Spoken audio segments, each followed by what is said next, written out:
Indian റെയിൽവേയിലേക്ക് മുൻപ് ഒരു notification വിളിച്ച കാര്യം നമ്മൾ കൃത്യമായിട്ട് അപ്ഡേറ്റ് ചെയ്തിട്ടുണ്ടായിരുന്നു. അതിൻ്റെ പരീക്ഷാ ഡേറ്റ് എടുക്കാൻ പോവുകയാണ്. നിങ്ങൾ ഏതെങ്കിലും ഒരു ഗവൺമെൻറ് ജോലി എസ്പെഷ്യലി ഫോർ നമ്മുടെ SSC, അതുപോലെ തന്നെ നമ്മുടെ PSC, then also UPSC, then നമ്മുടെ RRB ഈ പോസ്റ്റിൽ ഏതെങ്കിലും ഒന്നിലേക്ക് നിങ്ങൾ നോക്കുന്നുണ്ടെങ്കിൽ ഇതിൽ നിന്ന് ഇമ്പോർട്ടൻ്റ് ആയിട്ടുള്ള എല്ലാവിധ പോസ്റ്റുകളുടെയും ജോബ് നോട്ടിഫിക്കേഷൻ കൃത്യമായിട്ട് നമ്മൾ എത്തിക്കാറുണ്ട്. വളരെ പെട്ടെന്ന് തന്നെ വളരെ കൃത്യമായിട്ട് എല്ലാ വിവരങ്ങളും കൃത്യമായി നിങ്ങളെ മനസ്സിലാക്കിക്കൊണ്ട് തന്നെ നമ്മൾ എല്ലാ വിവരങ്ങളും ഷെയർ ചെയ്യാറുണ്ട്. അപ്പോൾ അത് പ്രോപ്പറായിട്ട് ലഭിക്കാനായിട്ട് ചാനൽ മാത്രമല്ല വാട്സപ്പിൽ നമ്മൾ അപ്ഡേറ്റ് കൊടുക്കാറുണ്ട്. ഇപ്പോൾ തന്നെ BSFൻ്റെ നിങ്ങൾ വാട്സപ്പ് ചാനൽ നോക്കിയാൽ മതി. BSFൻ്റെ അപ്ലൈ ചെയ്ത കുട്ടികൾക്ക് ഇപ്പം നിലവിൽ അതിൻ്റെ ഒരു സ്ക്രീൻഷോട്ട് ഞാനിവിടെ ആഡ് ചെയ്യാം കേട്ടോ. ഇപ്പോൾ നിലവിൽ അപ്ലൈ ചെയ്ത കുട്ടികൾക്ക് ഒരു മെസ്സേജ് മെയിലൊക്കെ വന്നിട്ടുണ്ട്. അപ്പോൾ അവർക്ക് അത് അറ്റൻഡ് ചെയ്യാൻ സാധിക്കും, പക്ഷെ പോയിട്ട് കാര്യമില്ല. കാരണം വേക്കൻസി ഇല്ലാത്ത പോസ്റ്റിലേക്ക് അപേക്ഷിച്ചിട്ട് വരരുത് എന്ന് പറഞ്ഞിട്ടുള്ള BSFൻ്റെ വന്നു കഴിഞ്ഞാൽ വെറുതെ ഓടുന്നത് പോലെയാവും. അപ്പോൾ അങ്ങനെയുള്ള ഇമ്പോർട്ടൻ്റ് ആയിട്ടുള്ള എല്ലാ അപ്ഡേറ്റുകളും നമ്മൾ ഷെയർ ചെയ്യുന്നുണ്ട്. അപ്പോൾ നമ്മുടെ യൂട്യൂബ് ചാനലിലാണെങ്കിലും അതുപോലെ തന്നെ വാട്സപ്പിലാണെങ്കിലും ഇൻസ്റ്റാഗ്രാമിലാണെങ്കിലും പിന്നെ നമ്മുടെ ടെലിഗ്രാം ചാനലുണ്ട്. ഇതിലൊക്കെ പ്രോപ്പറായിട്ട് ഫോളോ ചെയ്തിരിക്കുക.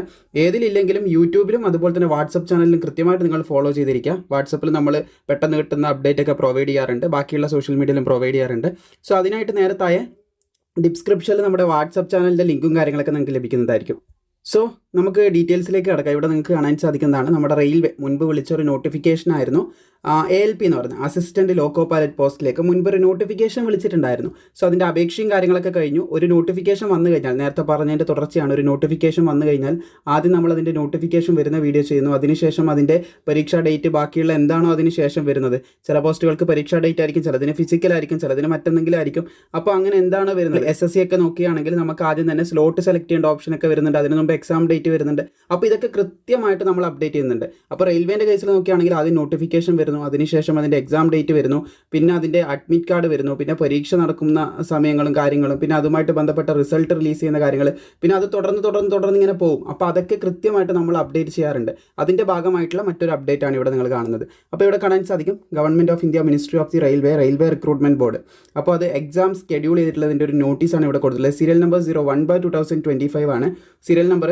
ഇതിൽ പറയുന്നത് നമ്മുടെ അസിസ്റ്റൻറ്റ് ലോക്കോ പൈലറ്റിൻ്റെ ആണ് കേട്ടോ. അപ്പോൾ ആ ഒരു പോസ്റ്റിലേക്ക് അപേക്ഷ സമർപ്പിച്ച ഉദ്യോഗാർത്ഥികളുടെ പരീക്ഷ നടക്കാനായിട്ട് പോകുന്നത് 16/2/2026 മുതൽ 18/2/2026 വരെയാണ് പരീക്ഷ നടക്കുന്നത്. അപ്പോൾ നിങ്ങൾക്ക് സിറ്റി ഇൻറ്റിമേഷൻ ബാക്കിയുള്ള കാര്യങ്ങളൊക്കെ ഉടനടി ലഭിക്കുന്നതായിരിക്കും. അത് കൃത്യമായി പറയുകയാണെങ്കിൽ നിങ്ങളുടെ പരീക്ഷൻ്റെ 10 ദിവസം മുമ്പ് മാത്രമേ നിങ്ങൾക്ക് ലഭിക്കത്തുള്ളൂ എന്ന് പ്രത്യേകം ശ്രദ്ധിച്ചിരിക്കുക. ഇപ്പോൾ 16-ാം തീയതിയാണ് നിങ്ങളുടെ പരീക്ഷയെങ്കിൽ എന്തേ ചെയ്യത്തുള്ളൂ, അതിന് 10 ദിവസം മുമ്പ് മാത്രമേ ലഭിക്കത്തുള്ളൂ. ഇനി 17-ാം തീയതിയാണ് പരീക്ഷയെങ്കിൽ അതിൻ്റെ 10 ദിവസം മുമ്പ് മാത്രമേ ലഭിക്കത്തുള്ളൂ. അപ്പോൾ നമുക്ക് എങ്ങനെയാണ് മനസ്സിലാക്കാൻ പറ്റുക നമ്മുടെ പരീക്ഷ 17-നാണോ 16-നാണോ അല്ലെങ്കിൽ 17-നാണോ 18-നാണോ എന്നെങ്ങനെ മനസ്സിലാക്കാൻ പറ്റുക? അന്നൊരു ലിങ്ക് ആക്റ്റീവ് ആവും, അല്ല മെസ്സേജ് വരാനുള്ള ചാൻസ് കുറവാണ്. എല്ലാവർക്കും വരണമെന്നില്ല. അങ്ങനെ ഒരു കാര്യം കൂടി ശ്രദ്ധിക്കുക. സിസ്റ്റം ജനറേറ്റ് ചെയ്യുന്നതായിരിക്കാം. അതുകൊണ്ട് തന്നെ അതിൻ്റെ ഒരു ഇതുണ്ട്, നെഗറ്റീവ് ഉണ്ട്. എല്ലാവർക്കും കിട്ടണം എന്ന് നിർബന്ധമൊന്നുമില്ല. പലരും അങ്ങനെ എക്സാം സ്കിപ്പായി പോകാറുണ്ട്. അതുകൊണ്ടാണ് പ്രോപ്പറായിട്ട് ഫോളോ ചെയ്യാൻ പറയുന്നത്. അപ്പോൾ നിങ്ങൾ ചെയ്യേണ്ട കാര്യം, നമ്മളൊരു വീഡിയോ ചെയ്യും, അതിൻ്റെ അടുപ്പിച്ചൊരു വീഡിയോ ചെയ്യും. അതിൻ്റെ അടിയിൽ ഡിസ്ക്രിപ്ഷനിൽ ഒരു ലിങ്ക് കൊടുക്കും. ആ ലിങ്കിൽ നിങ്ങൾ പ്രോപ്പറായിട്ട് നിങ്ങളുടെ ഡീറ്റെയിൽസ് എൻ്റർ ചെയ്ത് കഴിഞ്ഞാൽ നിങ്ങൾക്ക് അത് വന്നോ ഇല്ലയോ എന്ന് കാണാൻ സാധിക്കും. ഇനിയിപ്പോൾ 16-ാം തീയതിക്ക് ഒരു 10 ദിവസം മുമ്പ് നിങ്ങൾ ചെക്ക് ചെയ്തിട്ട് കണ്ടിട്ടില്ലെങ്കിൽ നിങ്ങൾ എന്ത് ചെയ്യുക, 17-ന് 10 ദിവസം മുമ്പ് ചെയ്യുക. അന്നും കണ്ടിട്ടില്ലെങ്കിൽ 18-ന് 10 ദിവസം മുമ്പ് ചെയ്യുക. അപ്പോൾ എന്തായാലും കാണാൻ പറ്റും. കാരണം ഇതിൽ ഏതെങ്കിലും ഒരു ദിവസമായിരിക്കും നിങ്ങളുടെ പരീക്ഷ നടക്കുന്നത്. ഇനി ആ ഒരു ദിവസം നിങ്ങൾക്ക് മനസ്സിലായി, ഇപ്പം 16-നാണ് നിങ്ങളുടെ പരീക്ഷ എന്ന് നിങ്ങൾക്ക് മനസ്സിലായെന്ന് വിചാരിക്കുക. അതിൻ്റെ 4 ദിവസം മുമ്പ് മാത്രമേ നിങ്ങൾക്ക് അഡ്മിറ്റ് കാർഡ് കിട്ടത്തുള്ളൂ. 4 ദിവസം എന്ന് പറയുമ്പോൾ ചിലപ്പോൾ 3 ദിവസമൊക്കെ ആവും കേട്ടോ. അപ്പോൾ ഈ കാര്യം തുടക്കത്തിലേ പറഞ്ഞിട്ടുണ്ട്. ആ സമയത്ത് നിങ്ങൾ ടെൻഷൻ അടിക്കേണ്ട. പലർക്കും ആ ഒരു ടൈമിൽ ടെൻഷൻ വരും. നമ്മൾ ചെയ്യുന്ന ഇങ്ങനെയുള്ള വീഡിയോസൊക്കെ പ്രോപ്പറായിട്ട് വ്യക്തമായിട്ട് കണ്ടിരുന്ന ഒരു സുഹൃത്തിൻ്റെ കമൻറ്റ് ഞാൻ ഈയിടെ കണ്ടിട്ടുണ്ടായിരുന്നു.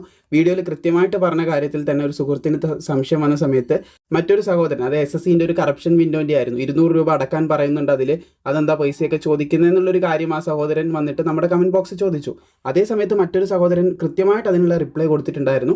200 രൂപ അടക്കേണ്ടതായിട്ട് വരും, കറപ്ഷൻ്റെ വീഡിയോയിൽ തന്നെ പറയുന്നുണ്ട്. അതിനുശേഷം 500 രൂപ വീണ്ടും തിരുത്തണ്ടിക്ക് അടക്കേണ്ടതായിട്ട് വരും. അത് കൃത്യമായിട്ട് പറയുന്നത്. അപ്പോൾ വീഡിയോ പ്രോപ്പറായിട്ട് കണ്ടു കഴിഞ്ഞാൽ നിങ്ങൾക്ക് യാതൊരു അസിസ്റ്റൻസും പുറത്തുനിന്ന് വേണ്ട എന്നുള്ള രീതിയിൽ വരെ ആകാൻ സാധ്യതയുണ്ട്. എല്ലാവരും കാര്യമല്ല കേട്ടോ, ചിലർക്ക് കുറച്ചുകൂടെ മനസ്സിലാവാനുണ്ടാവും. അപ്പം കമൻറ്റ് ചെയ്യാം. അതുകൊണ്ടാണ് ഞാൻ പറഞ്ഞത്, കുറച്ച് വ്യക്തമായി കണ്ടു കഴിഞ്ഞാൽ തീർച്ചയായിട്ടും നിങ്ങൾക്ക് മനസ്സിലാക്കിയെടുക്കാനായിട്ട് സാധിക്കുന്ന കാര്യങ്ങളേ ഉള്ളൂ. അപ്പോൾ ക്ലാരിറ്റി വന്നെന്ന് കരുതുന്നു. പരീക്ഷ നടക്കാൻ പോകുന്നത് 16/2/2026 മുതലാണ് 18/2/2026 വരെ നിങ്ങൾക്ക് എക്സാം നടക്കുന്നുണ്ട്. ഇതിൽ ഏതെങ്കിലും ഒരു ദിവസമായിരിക്കും നിങ്ങളുടെ പരീക്ഷ നടക്കുക. ബാക്കിയുള്ള ഡീറ്റെയിൽസ് മനസ്സിലല്ല. 10 ദിവസം മുമ്പ് നിങ്ങൾക്ക് ഡേറ്റും സിറ്റിയും കാര്യങ്ങളൊക്കെ മനസ്സിലാക്കാം. എവിടെയാണ് പരീക്ഷ, ഏത് ഡേറ്റിലാണെന്ന് മനസ്സിലാക്കാം. അതിൻ്റെ 4 ദിവസം മുമ്പ് നിങ്ങൾക്ക് അഡ്മിറ്റ് കാർഡ് ഡൗൺലോഡ് ചെയ്യാൻ സാധിക്കും. ഇത്രയും കാര്യങ്ങളാണ് പ്രധാനമായിട്ട് പറയാനുള്ളത്. മാക്സിമം സുഹൃത്തുക്കളിലേക്ക് ഇത് ഷെയർ ചെയ്യുക. വീഡിയോ ഇഷ്ടപ്പെട്ടാൽ ലൈക്ക് ചെയ്യാനും മറക്കണ്ട. ബാക്കിയുള്ള അപ്ഡേറ്റുകളൊക്കെ പ്രോപ്പറായിട്ട് ഇതുപോലെ നിങ്ങളിലേക്ക് എത്തിക്കുന്നതായിരിക്കും.